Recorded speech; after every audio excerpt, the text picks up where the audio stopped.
So it's called The Nightmare on Elm Street for the Nintendo Entertainment System.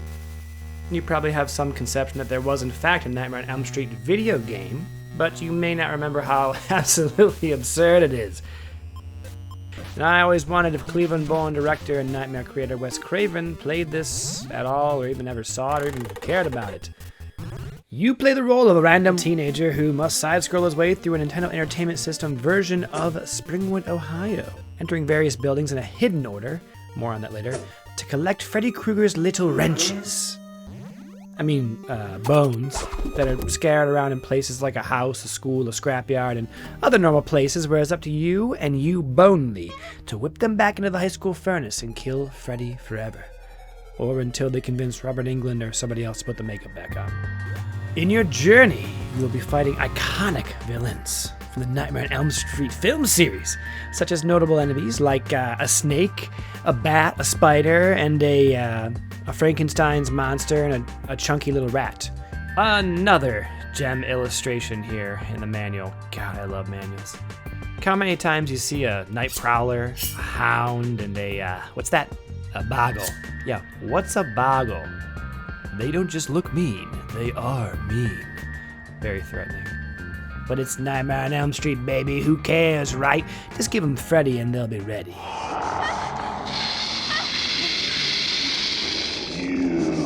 Oh my god. This game is actually an absolute gem platformer that gets more charming the more you play it. As my friend Gino says, it's actually a great game despite how misguided it is visually. It has a clear objective, good jumping and mechanics, and that's all you really needed from a NES game to be good. It's fun to bounce around, and when you fight the bosses, you get to turn into one of the damn Dream Warriors. It's got an incredible amount of replayable charm. How sweet. Fresh meat. But how did we get here? That's always the question. How did we get to another weirdly sideways interpretation of a famous horror franchise from the folks at LJN? Well, it starts right there. LJN, if you didn't know, stands for Norman J. Lewis, but in reverse. Well, they were a toy company originally, and what did all great toy companies do in the 1980s? Buy a license to an IP, movie, or TV show and basically just manufacture money. And oh boy, did they, with such memorable licenses as toys for the hit TV show Emergency!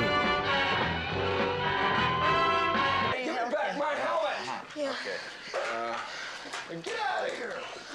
Do you have any pains, Will? No real pain, I'm just numb all over my hands, my feet. These kids. No, seriously, they had a banger run with E.T., World Wrestling Federation, and many others. Bring home all the action. And now the WWF Superstars. Bring home all the action. From LJN. It's funny to note here that up to this point, the only video games made of 80s horror movies were done by this company, Wizard Video, which, funny enough to me, was started by the legendary B-horror producer, Charles Band. He put out 2 horror video games, Halloween in 1982 and Texas Chainsaw Massacre in 1983, and these cartridges are insanely rare, literally going for thousands of dollars on eBay today because there's so very few of them that are even produced. You see what Charles Band learned immediately was, unlike movies where you can basically put any amount of gore or etc. you want in it, and it'll find a place to be released, video games are considered only for children, hence very, very censored. So Wizard Video Games puts out Halloween, where you play as Laurie Strode, basically, and you're running from Michael Myers. But in Texas Chainsaw Massacre, you are Leatherface, and you are doing the murders. Toy stores and the like just outright decided they would not carry the game. So they were basically both just dead on arrival. And Charles Band, he went back to putting out B movies and eventually founding the fountain of great cheesy horror movies, Full Moon Features, a personal favorite. Toulon Lives. But, that's the thing. That for a long time plagued video games. You cannot have the player actively doing murders, crime, or anything unsavory or taboo to society. Remember, this is an era where if you just change the color of blood, you get a lower rating with the MPAA. Somehow black, green, blue, anything but red blood would work.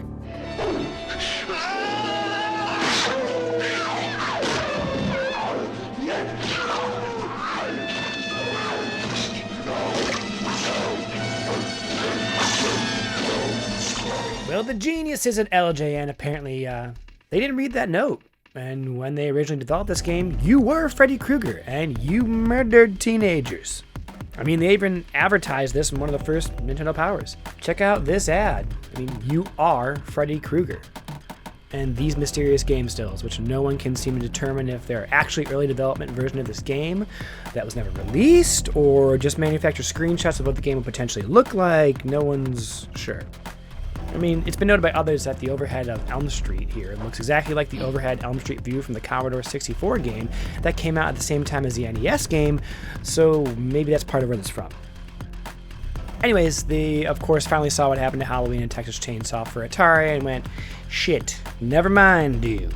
I mean, we've already got the license, let's just, of course, make Freddy the enemy and we're golden. But it didn't end there. Welcome to prime time, bitch! Bad dream to you, who do you think of? Who has the face that launched 1,000 nightmares? Freddy, that's who! And now he's back, but this time he's on the NES. Just like on the Nightmare on Elm Street movies, Freddy is ready to give you the fright of your life. No, we're gonna make this game 4 players. 4 players. That's right. 4 players. It's a 4-player game simultaneously. I mean, likely this is an extra power move on the game maker's part so that it would have some kind of extra equity in the newly released 4 score and the wireless version, the Satellite. I mean, it's one of the earliest multi-taps for any video game system ever made. That's a bit of the charm of this thing. I mean, I have truly become a fan of ripping this along with other super replayable NES side-scrollers up to the likes of Castlevania. Jumping around, collecting wrenches like the good little mechanic I am in my red jumpsuit. I'm just so cute. And of course, punching the shit out of everything. I mean, even good old Frankenstein gets a fucking bop.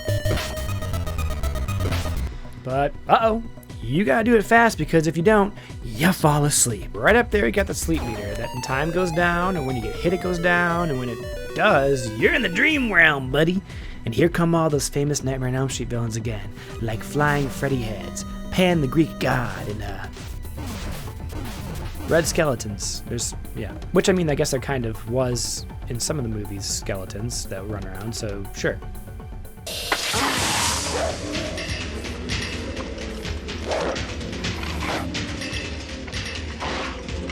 You also got a shout out that the game constantly has its own title at the top of the screen, in case you forgot. That is so classic.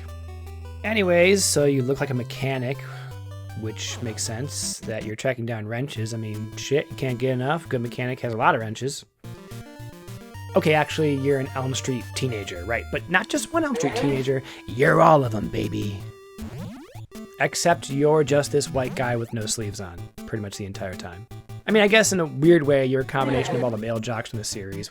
But in the course of the game, you collect these power-ups, and when you get them, you earn the ability to transform during boss fights into Ninja Teenager, Javelin-throwing athletic teenager, Dungeons and Dragons nerd wizard. I mean, this game is pretty closely based on Nightmare on Elm Street Part 3, The Dream Warriors, but I would say really only due to the teenagers having powers. It's obvious this game was developed around that time and then released later when 2 or 3 other movies had already come out. And I mean, obviously the popularity of Nightmare 3 is what propelled these video games in general, because the Commodore 64 game is literally just Nightmare on Elm Street Part 3, The Dream Warriors, the video game, where you could be Kincaid, Kristen, Will, Nancy, Taryn, and you're trying to rescue Joey, which is what happens in the movie. Friday the 13th never got that, Halloween never got that, only Nightmare utilized some of its most interesting characters in this era of gaming. I mean, after many of these late 80s and early 90s horror games came out, you never saw any of the classics represented again because most of them are stuck in wild rights issues and wouldn't even resurface in the theaters until the 2000s. Got stuck. Let's talk about the bosses in this game, because that actually does live somewhat in the universe of the Nightmare series, despite not being direct movie references.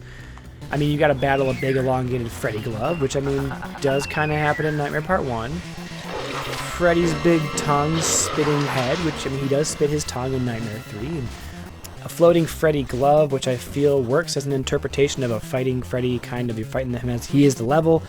But then there's this, like, bat that spits skull heads at you, and then this Freddy ghost thing that also spits these ghosts at you. I mean, whatever, honestly. This game sits alone in its continuity. At that point, there's already been 5 Freddy movies that were pretty much all over the place in exactly what Freddy's powers and abilities are. Because he really is this amorphous demon presence that chooses how he shows himself to the Elm Street teenagers. I mean, he decides that most of the time he wants to look like his last known human self as the burn victim monster child killer, having not died but still wearing his, favorite clothing and killing weapons. I mean, yeah.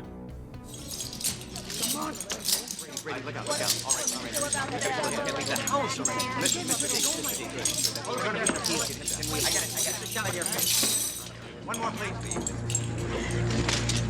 I gotta go. Hold it. Look out.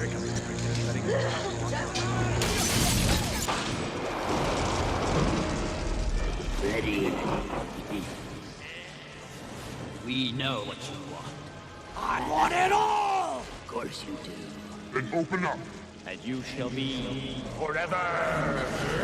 You shouldn't have buried me. I'm not dead. Anyways, rip through multiple houses, a junkyard, and some other pretty cool levels, all the while listening to what my friend Petri describes as two guys and a keyboard. I mean, check these tracks. They're pretty amazing.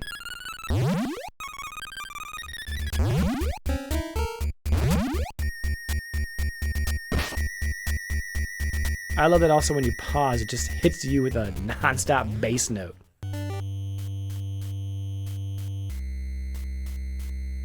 Another weird tip that, sorry it comes here 3/4 of the way through the video, but in the beginning you have to go to the first 3 houses you see on Elm Street.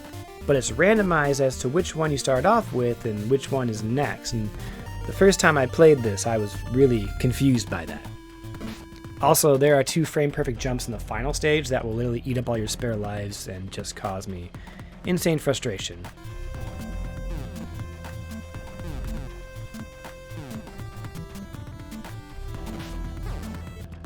Here's a tip. Just use the turbo button assigned to jump and you'll just get over it immediately.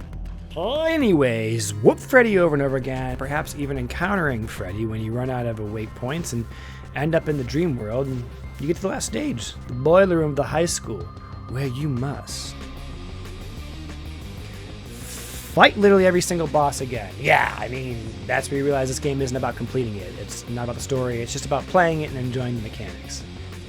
I mean, there is a frame-perfect skip you can do where if you jump in a certain pixel, it will skip each of the sub-bosses you have to fight again and makes them not reappear as you approach your activation screen. But if you do that to Freddy on accident, it'll frame lock the entire game and you can't finish it. Whatever. Here comes Freddy. And honestly, he's the same one you fight if you run out of wake points and enter the dream world earlier in the game. So he's pretty easy. You can just whip the brakes off this chid. Then you toss a ton of your bones, back into the fire. And there you go. That's it. The nightmare is over. But of course, it never truly is.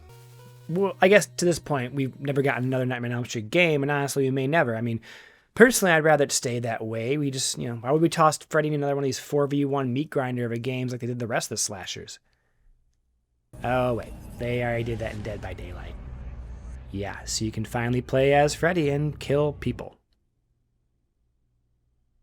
In the end, I absolutely love this game. I love the Nightmare franchise. Its inventiveness, its interesting visuals, its sheer ballsiness to bring such high concept idea to life, and in a horror format nonetheless, that's a lot.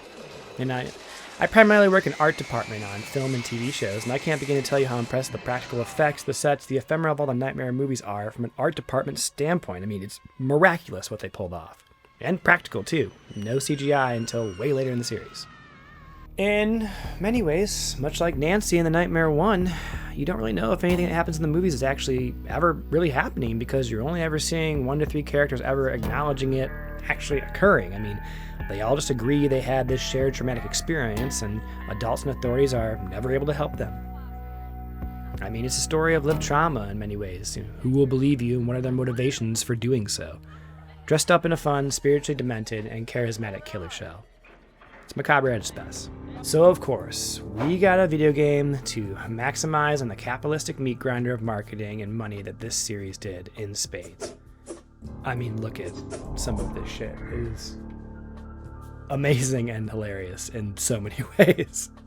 But sometimes that factory of systemic oppression spits out something hilariously off but right on, like a Nightmare on Elm Street for NES. I mean, sometimes you just gotta do a lot of punching to make your way through your fears. So keep punching.